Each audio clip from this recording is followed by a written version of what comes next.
আমার আল্লাহ আয়াতে কারিমা নাযিল করলেন সূরা আলাম নাশরাহের 4 নম্বর আয়াত।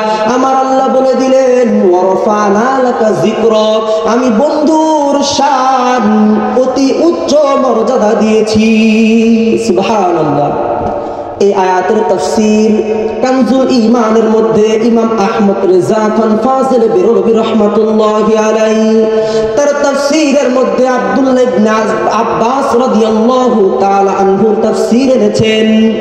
আব্দুল্লাহ ইবনে আব্বাস যাকে রাইসুল মুফাসসিরিন বলা হয়, যাকে তুরজুমানুল কুরআন বলা হয়, সকল মুফাসসিরের মুফাসসির, তিনি বলতেছেন কানজুল ঈমানের সূরা আলাম নাশরাহের 4 নম্বর আয়াতের তাফসীরের মধ্যে এসেছে হযরত আব্দুল্লাহ ইবনে আব্বাস ডেকে বললেন যেই মজলিসের মধ্যে, যেই জায়গার মধ্যে, যেই ইমাম, যেই খতিব, যেই বক্তা, যেই মাওলানা, যেই মুহাদ্দিস, যেই মুফাসসির আল্লাহর কুতুবাদের আলোচনা করে, আল্লাহর তাওহীদের আলোচনা করে, কিন্তু শানে রিসালাতের আলোচনা করে না, শানে রিসালাতকে অবরোধ করে চলে, এড়িয়ে চলে, আব্দুল্লাহ ইবনে আব্বাস ডেকে বলে লা ইউকবালু আমালু, সেই ব্যক্তির আমল কবুল হবে না, ওয়া ইয়াবকা কাফিরা, সেই ব্যক্তি কাফেরই থেকে যাবে।